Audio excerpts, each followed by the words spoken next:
Hey everyone, and welcome to our lecture on Chapter 9, Using Programs and Processes. In this chapter, we're going to look at package management, process hierarchy, how that we can identify running processes, and then we'll also look at some common log files that may be of interest. Let's get started by talking about package management. So in Linux, we can download packages, and packages contain software that we can install. Now, I like to say that they're synonymous with like an installer file on Windows.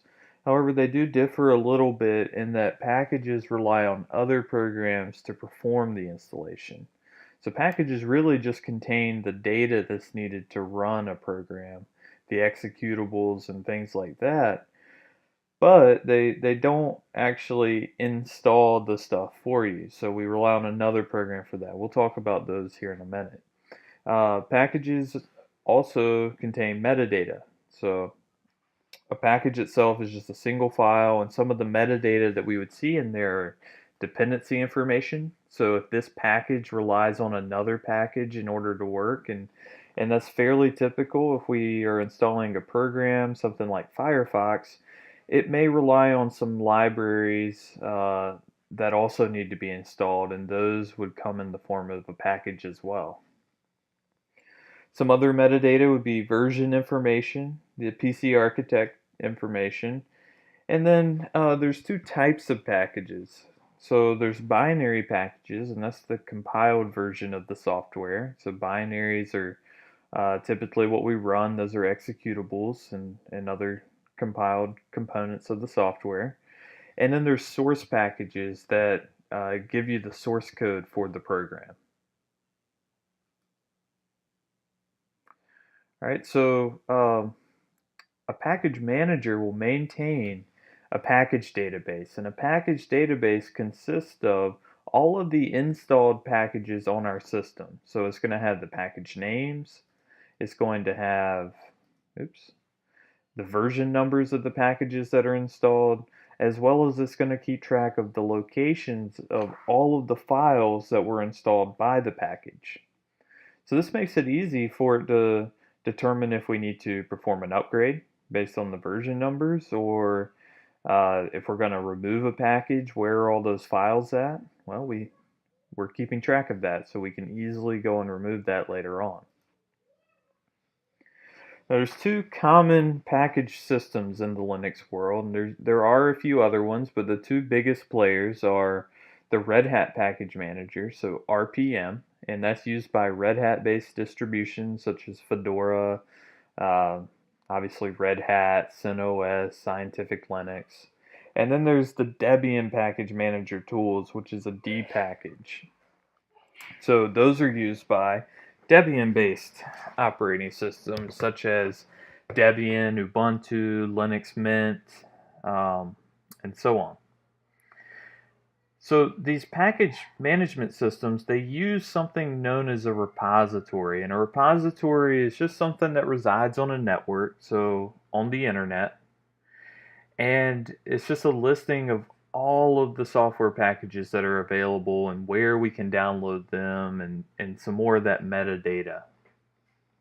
And we'll take a look at what these repositories look like when we get into the Ubuntu system. So a typical software installation for a package manager. What we would normally do is we would issue an install command, and we would say, package manager install Firefox for me, or whatever other piece of software that we'd want to install. And the package manager would go out and locate that Firefox package, and it would read through the metadata, and it would see, okay, so I need to install these dependencies. And then typically what it'll do is it'll present you with a list of all the changes it's going to make. So it would say, hey, I'm going to install Firefox. I'm also going to install all of these dependencies. Are you cool with that? So if you are, you'll say yes. Those packages and dependencies will get downloaded, and once they're downloaded, they'll ultimately get installed for you.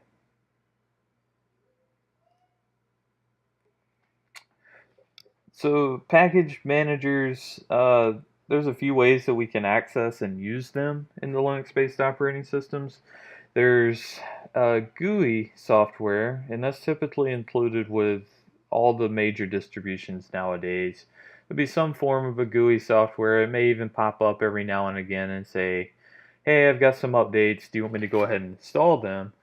So those are fairly easy to use. They're really synonymous with an app store, the Play Store, or Windows Store, and kind of function in the same way. What we're mainly interested though in this class is how can we get used to doing this on the command line. So let's take a look at how we can do this in a Red Hat based distribution. So again, these are RPM based systems, so Red Hat Package Manager. And there is an RPM command line program that we can use to install those packages. However, we typically don't have to do that. What we can do is we can just use the package manager, and the package manager will deal with the RPM program and installing the packages and finding the dependencies and all of that for us. So in Red Hat and Fedora and CentOS and Scientific Linux and the other Red Hat based distributions, we'll use the Yum package manager. Now I do want to make note that Yum has been replaced with a newer program called Danified Yum, and that's DNF.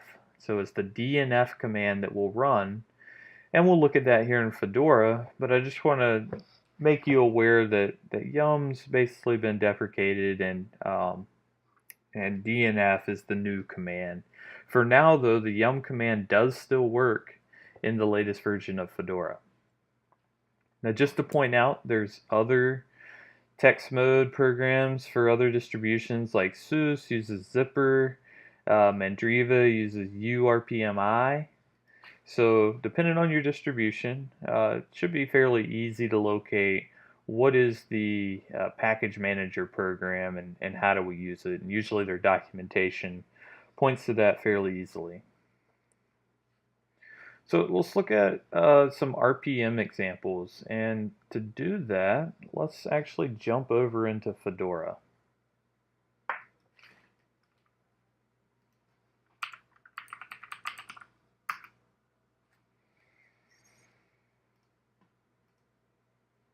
Alright, so we'll open up a terminal,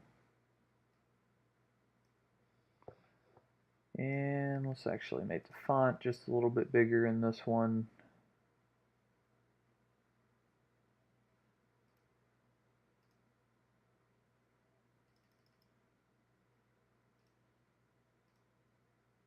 Awesome.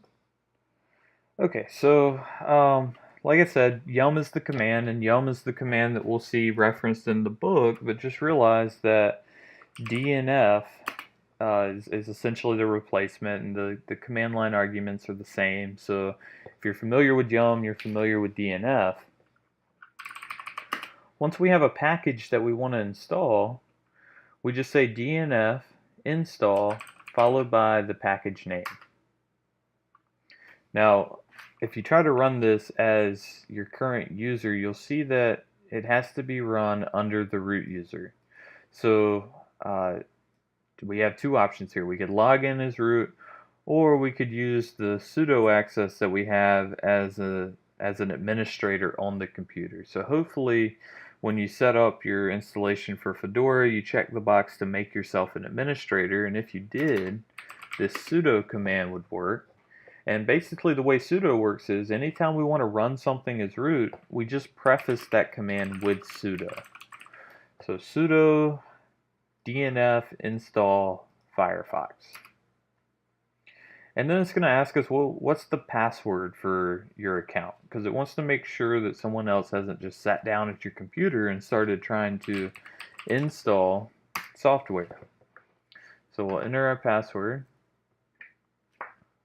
And in this case, what it's doing is it's saying, hey, you know what, this package, Firefox, and this version, and this architecture is already installed. So I'm going to skip it. And then it's saying that everything's done. So how can we figure out what these package names are when we want to install them? Well, sometimes a Google search will turn that up. Maybe we're trying to figure out, well, how do I install Google Chrome? And Fedora. And we may find a forum or something like that where somebody has mentioned the package name. But there is a way that we can search ourselves. We can use the DNF search command, and maybe we can search for Firefox.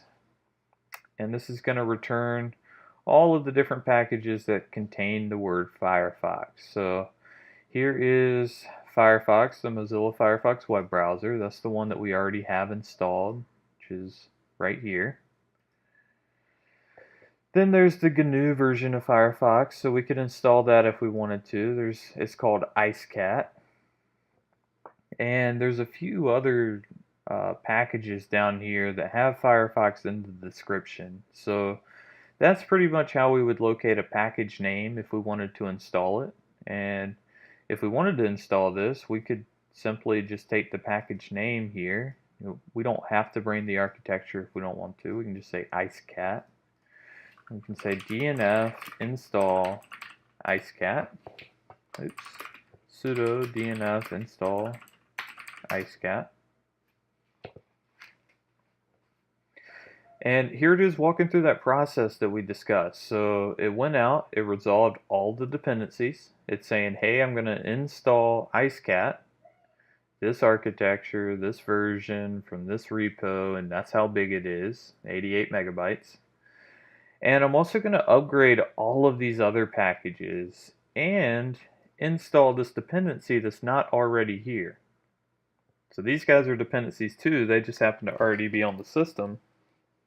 This guy is not on the system, but he's going to have to be installed in order to use IceCat, and it's asking us, are you okay with this? So yes, I'm going to enter Y for yes. I'm going to go out and download all of those packages. Alright, so after it downloaded all the packages, it went through and it installed them. We saw there was a decent amount of work that needed to be done. There was some scripts that had to be ran, some packages that were updated, and some that were installed. And ultimately, once it's done, it just gives us a brief synopsis of what all it did again. And now we should be able to use IceCat. So let me come up here and see if we can find it. There's our IceCat browser.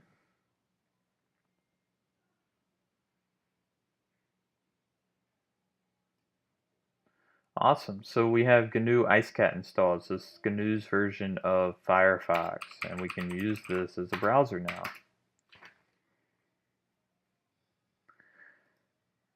Okay, so not sure what the error is there, but that's all right. We'll go and get out of there.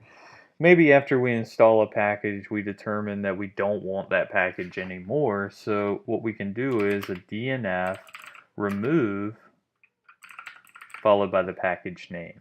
So remember, the package manager keeps up where with all these files are located at. So when I tell it to remove it, it's going to be able to go out and delete all the files that the package installed. And of course I need to preface this with sudo. So if we run that, it's telling me, hey, I'm going to remove IceCat. I'm also going to remove this dependency that's not being used by anything else. So if you remember, that is the dependency that we had to install last time. So okay, I'm cool with that. I'll enter yes. Now IceCat is gone. And just to prove that, I can come up here and we can see that we can't find IceCat anymore. Awesome. So one other thing I want to show you with DNF is that we can upgrade all of the packages on our system.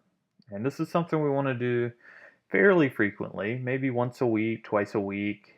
Sometimes, like I mentioned, the GUI will just pop up and tell us that updates are available. But to install updates, what we want to do is do a DNF upgrade. And of course, preface it with sudo if you're not logged in as root.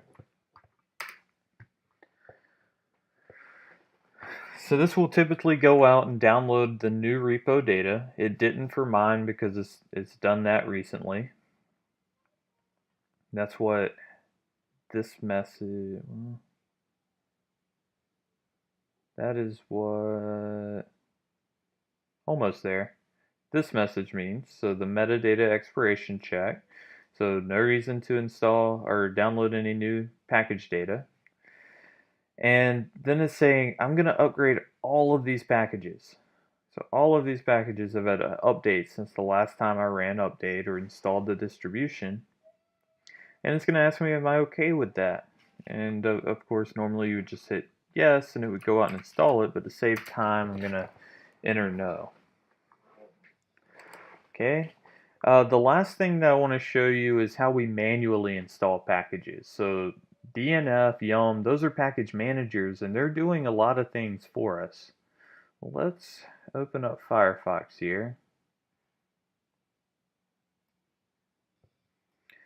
And I want to show you that we can also find these RPM files, so the packages are in RPM format for Fedora. We can find them on the internet as well. Let me go to rpmfind.com. I think that's the website I wanted. I'm sorry, it's actually .net. Okay, and what I want to do is I want to search for an RPM. Let's say I want to look for Chromium. So Chromium is the open source version of Google Chrome. And we can see that there are lots of different packages out here available for download. And whenever you're downloading an RPM, you want to try to get the one that's closest to your distribution, because sometimes files get placed in different locations on different distributions. So let's actually refine our search and say that our system is Fedora. Alright, so now we're just seeing RPM files meant for Fedora. And we're running Fedora 26 right now, so let's see, Fedora 26 updates for Arch 64. I guess let's do this one right here, this Rawhide x86-64, so the 64-bit version of Chromium. We'll download that. Uh-oh.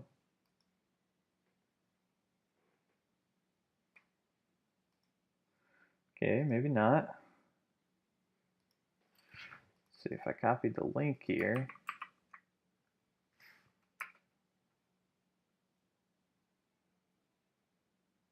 Huh. Okay, let's try this. This is for Fedora 28, but we'll try it. Let's just go ahead and save it. Now you can see you can open it with the software install. And actually maybe it's worth us looking at that. So this is the GUI. The GUI's seeing that we're downloading an RPM file, says, hey, I know what to do with that. Let me have it. And it's showing us that the RPM file is for the Chromium web browser, and we can go ahead and install it here. What I want to do though is show you how to do that on the command line. So let's come over here and save the link. We'll save it in downloads. Okay, so our downloads is in our home directory. So where am I at right now? I'm in my home directory. We can see that I have a downloads directory here. So let's cd into it. And there is my RPM file. So to install an RPM file, we use the RPM command. RPM -I is for install, and then followed by the package that we want to install. Now if I try to run this, we see that it fails for dependency checks. So this is one big thing that package managers provide us with, is that dependency resolution. So right now it's saying, hey, I need Chromium libs, so the libraries. I need Chromium libs media, so more libraries. This lib mini zip.so.1, I need that library. And I also need this UDF hid-raw policy package. So if we didn't have a package manager, what we would have to do is exhaustively go out and search. We'd probably have to come over here to a website like RPM Find and search for these packages and download them and try to install them with this RPM-I. And there's a good chance that some of these packages are going to have dependencies as well. So we're going to get stuck in this sort of cyclical process of searching for dependencies and trying to install them. And that's just one of the great things about a package manager, how it can figure all of that out for us and handle it. Okay, so we basically went through all of these examples right here. On Debian-based systems, it's just different tools. The process is essentially the same. So whereas before we used the RPM command in Debian systems, we used the dpackage command. So dpackage-i will install what's called a deb file. And instead of using yum or danified yum, we use the apt command, so apt. And of course there are GUI tools, Synaptic being one of them. Okay, so let's go through some similar examples over here in Ubuntu. Logging into my Ubuntu system. Let's open up the command prompt. Now, things are slightly different on an Ubuntu system. The first thing that we want to do is we want to update all of our packages. So Danified Yum did that for us when it did that metadata check. But apt doesn't. So with apt, before we do any searches or anything like that, we want to go ahead and say update your packages. So sudo apt update, enter our password. So this goes out and it downloads all the new package information and caches them locally. Then we can start searching. So let's do an apt search for, let's see if we can find Chromium. And we see all the packages that contain Chromium. So if we scroll up, we can probably find an actual Chromium package. What we're seeing now is like libraries that are probably used by Chromium and other third-party software for it. It looks like we're getting close here. Chromium, Chrome driver, Chromium. Here we go, Chromium browser. So that's the package name, and we get a brief description of it, and of course the version information, architecture, and stuff like that. So let's take this package name.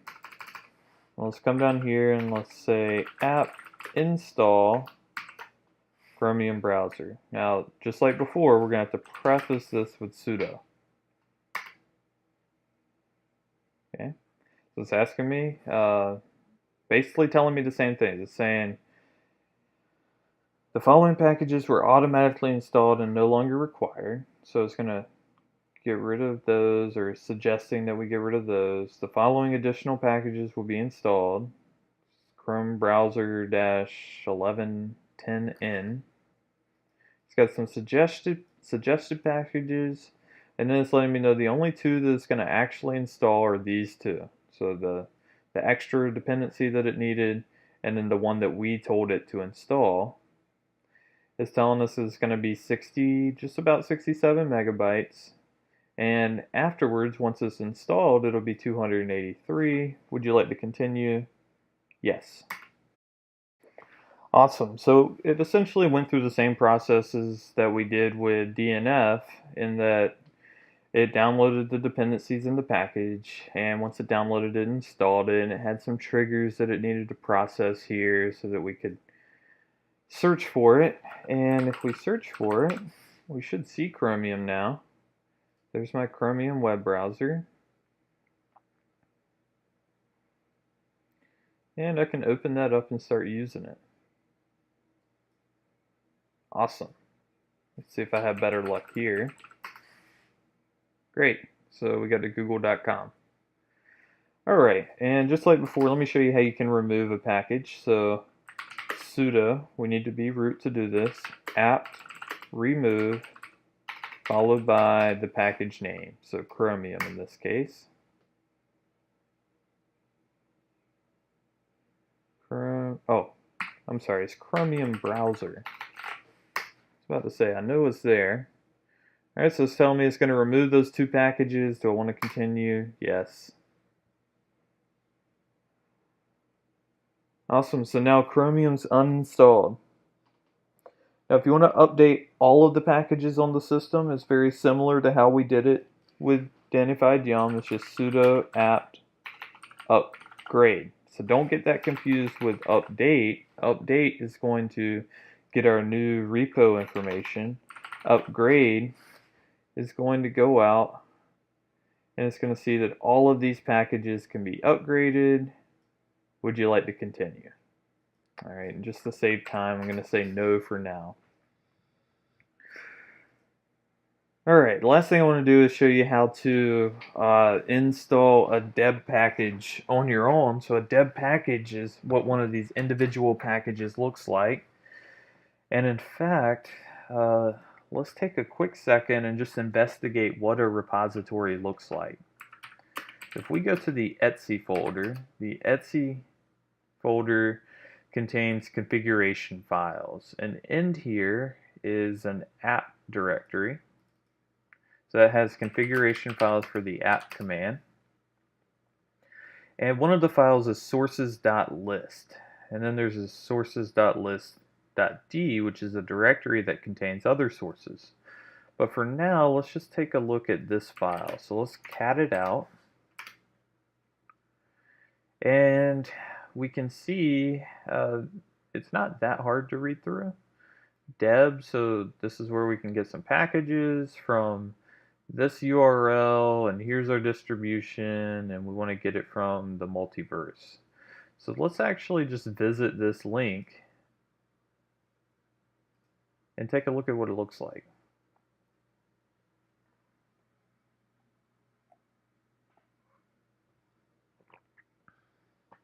Okay, so I'm going to pull this over, do that, we'll do that. There we go. Okay, so this is Ubuntu's repository. We need to pick the distribution. I think Zenile is the distribution, so come in here and scroll down. Zenile. And then Multiverse is the channel we want to look at. So Multiverse. And then we can see things are broken down into we see binary, we see source, and we also see PC architecture. So let's look at the AMD 64. That's for 64-bit. And then here is our packages list. So whenever we download new repository data, that apt update is downloading this file. And if we look at this file, we can see it contains information about a package. And then lots of metadata about that package. So we have things like the original maintainer, the architecture, version, let's see, the description. Awesome. So lots of information in here, and that's how app can figure out some of this information and also figure out what it depends on. So the dependencies there. Some of those recommended packages, and then ultimately where this file exists. So I have no idea what this is. What does this thing do? The Amiga Lookalike Window Manager. I don't know if I necessarily want to install that, but let's find something that we're interested in. Browser plugin, Fresh Player, Pepper Flash. So Pepper Flash is the what's needed to run Flash in Chromium. Pepper Flash is used in the Chrome web browser, but it's proprietary, so it's not packaged with the open source version. So if we want to watch Flash videos or Flash games or anything like that in the Chromium web browser, we'll need this Pepper Flash. So let's actually, I think this would be a good use case to look at. So where is this thing located at? We can see that the file name is pool multiverse f Flash Player plugin, browser plugin, Fresh Player. And then there's ultimately our deb file, and that's the package itself. So what would apt do if we needed to get that? Well, it would go back to the start of this repository and it would start looking for this file name. So we can see here's pool, and we have the multiverse, F, fresh player,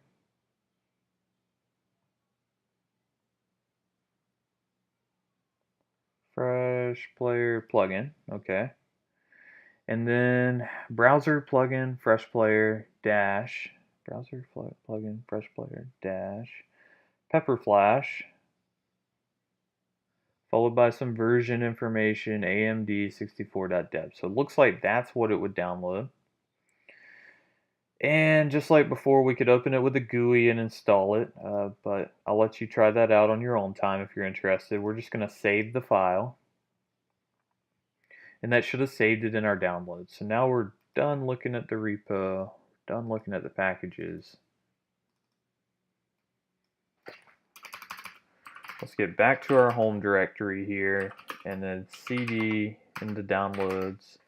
And we can see that we have this deb file here. So a deb file is a package for a Debian-based distribution. And what I want to do is try to install it. So to install it, I'm going to have to run dpackage-i, and then followed by the package name. Oh, and that requires super user privileges, so we'll put sudo in front of that.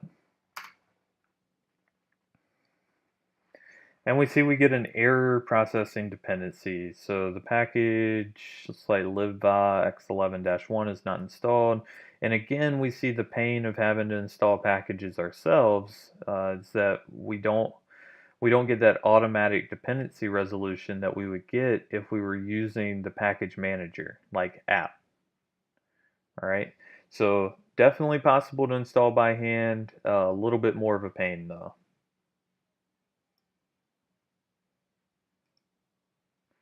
This is just a screenshot of the Synaptic package manager, and it's basically a GUI that runs app for us. So we could come in here and we could search for things, and maybe this displays information a little bit better. We can see the description down here, and you just check what you want to install and then hit apply, and it'll go out and get those packages and dependencies for you.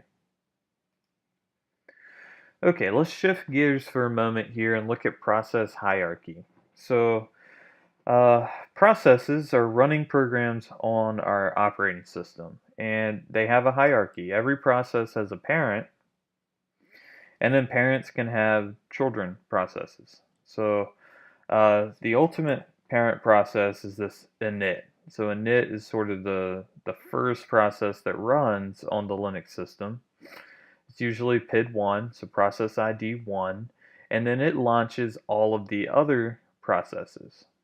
So one could be like a login prompt for someone, let's say Sue. So Sue logs in and she's using bash as her shell, and she's running the ls command and the ps command that we'll see here in a minute.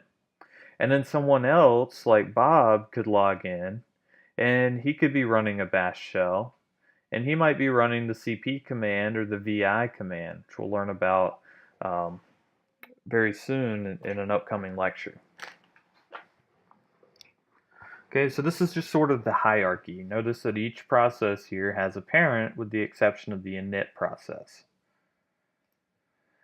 Now, if we want to identify running processes, we can do that, and we can do that by using the ps command.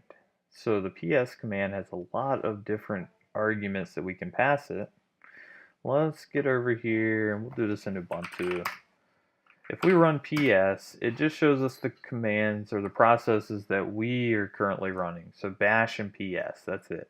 If I run ps-u student and then -forest, like what they had, forest, none.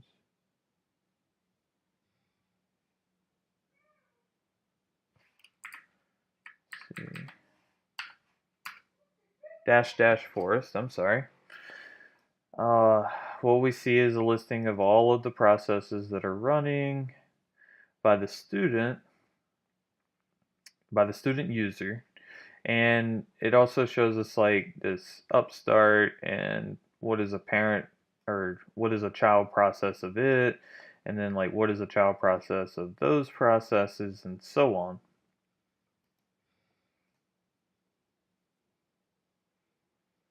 So PS is one way that we can see running processes, and lots of times we're really just interested in all of the processes running on the system. So to find that, we can do AUX, and that'll show us all the running processes. We can see like who's running it. So students running a lot of these, but some of these are running as root.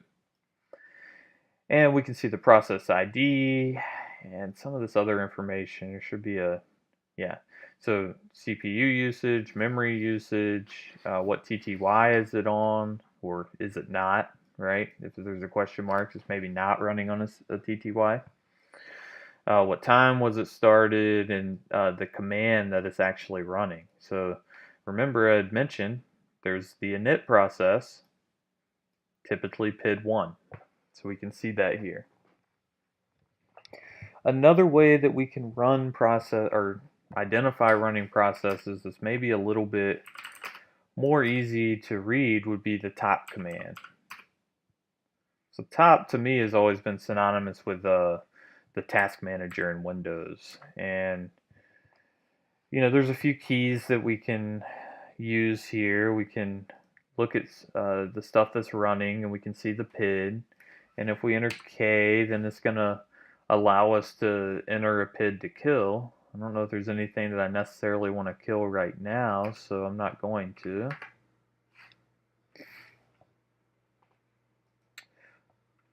But there's a lot of other different commands that we can use with top. So H will bring us into the help, and we can look through here. There are some other more intuitive programs, I think, that serve the same purpose as top. One of them being htop. So let's just take a second to install that. Unmet dependencies. This is from our browser plugin, Fresh Player Pepperflash. Attempt at an installation is saying that you still have these unmet dependencies, and we can fix that if we just run this command. That's going to go through and get those dependencies for it, and that's kind of a neat little hack that we can use if we're installing a dev file sort of on our own and it requires a bunch of packages. Then we can go in there and tell app to pretty much get those packages for us. Okay, so let's try that one more time. Let's try to install htop. Cool, so htop is installed, and that is a command line program, so we'll just type in htop to run it. I like this because the color helps sort of emphasize important things on the screen. We can also see like the CPU usage up here, as well as the memory usage. So I'm only using 5% of the CPU right now, and 860 megabytes out of 2 gigabytes as far as my memory. And if I was using swap, we would actually see that being used too. But the other thing that I like is that we can use our arrow keys and see which process that we're highlighting. So I guess just for demonstration purposes, here's htop, and if I want to kill this process, there is this F9 down here, and I can go ahead and just F9 that, and it asks me what signal do I want to send it. So there's lots of different signals that we could send to the program. Usually sigterm is good enough, and that gets us out. So that went ahead and killed the program for us. And then just so you know, if you want to get out of this, just hit Q to quit. Same thing with top. Alright, so the book includes some typical top commands. You can go through and read about these and try them out on your own. Also, when we're dealing with running processes, it's sometimes good to know how much memory is free. So let's take a look at that. We've actually already talked a little bit about the free command. So free will tell us how much memory in total, in bytes, how much is being used, how much is currently free, and then gives us the same information about the swap space. So remember, swap is when our RAM gets full, we'll start taking pages of memory and sending them to our mass storage or our hard drive. And that's when we start swapping them out. And that's what allows us to utilize more memory, some more RAM than we actually physically have in our computer. One of the things, or one of the command line options I like to use with free is -H, because that gives us a human readable output. Alright, so I like that. It gives it to us in the, I guess, the largest unit of measurement that it can, and we can see is saying that this is 2 gigabytes, and I just find that a lot easier to read than, what is this, 2,045,948 bytes. Okay.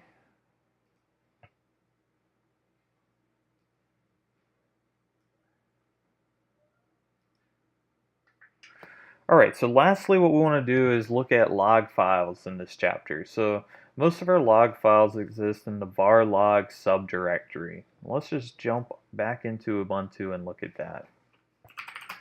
So if we want to get there, we'll use cd and go to var log, and we can ls and take a look at all the files in here. And so what's included in here is log files for the system, and then sometimes log files for different applications. Like we can see a folder in here for apt, we can see a folder for HP, we can see a folder for cups, that's the common Unix printing service. But then we also see like syslog, and we see auth.log, and some of those are more system related events. So most of these logs, they're just plain text files. We can open them up and we can read through them. And they are typically rotated too. So you see like this syslog, syslog.1, .2.gz, .3.gz, .4.gz. So if we wanted to go back in time, and maybe it would help if we got a long listing here. We can see like this one's from August 23rd, this one's from the 24th, this one's from September 4th. September 16th, September 16th. So it's rotating, all right, based on a set of rules, and basically is doing that so that we can go back in time and see what sort of log events occurred. You know, maybe at some point we realize that something happened and we want to go back and try to figure out what caused that event to happen, and we can look through the log files to figure that out.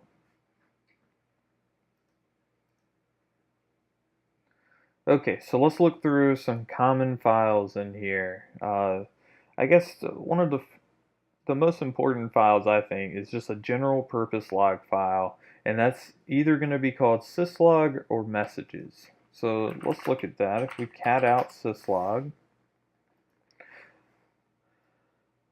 each one of these lines starts with the date and time that the event occurred, the process that caused the message, so we can see the process and the PID, and then what the message is. So failed to rescan, failed to parse, user shared, application, bamp-2.index file, blah blah blah.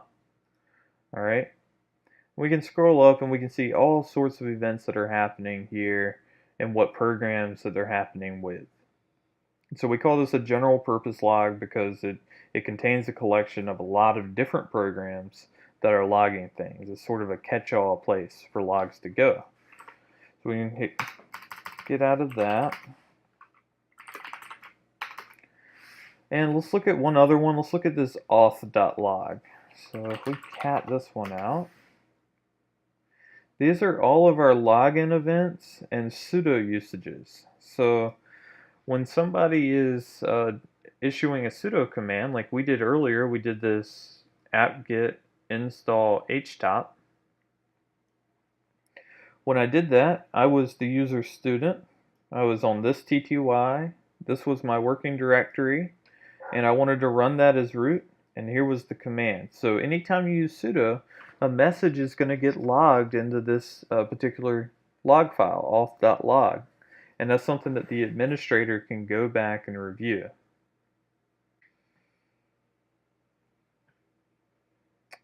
Alright, so I'll let you read through what some of these other log files are for and go in there and inspect what all they contain. As far as creating log files, we have two different daemons that do that. We have a syslog daemon, which is usually called syslog or syslogd, and then kernel messages get logged with klog or klogd.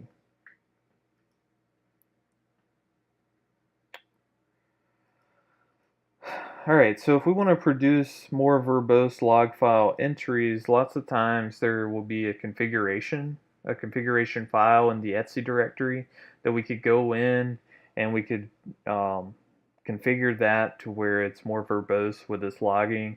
Sometimes there's command line arguments that we need to pass in that make it be more verbose. So that's really going to depend on the application. And if you just look up that application's documentation, it's going to talk about how you can do that. And then the last thing to mention here is the kernel ring buffer. So these are kernel messages, and they're coming out all the time. They start at boot time. And it's a ring buffer in that it's only so big. So if you think of it as a ring, so as a circle, it's going to start here and start filling up the buffer. And when it fills it up completely, it's going to start overriding the oldest stuff. So it's just going to keep going in that ring. We can view that buffer by running dmessage. So dmessage shows us all of the log messages that are currently in that log or the ring buffer. And if we scroll back up here, we can see that looks like my dmessage goes all the way back to boot time, so it hasn't fully filled up that ring buffer. So why would you even want to do this? Sometimes when you plug in like a new USB device, it just won't work, but you need to make sure that the operating system is at least detecting it. So you can go in here and you can look at some of these messages and see if it detected some new hardware being plugged in. Last thing to mention is that some distributions will actually take this dmessage output and plop it into a file called dmessage in var log. If we look at that one here, though, it looks like they're not doing that or they haven't done it yet. I would imagine this probably gets triggered when the ring buffer gets full. It'll probably dump it here, and then we can go back and review it, and that just ensures that we have all of the messages since boot time. Alright, so that's it for chapter 9. If you have any questions, please feel free to reach out to me. If not, I'll talk to you all in the next video. Thank you.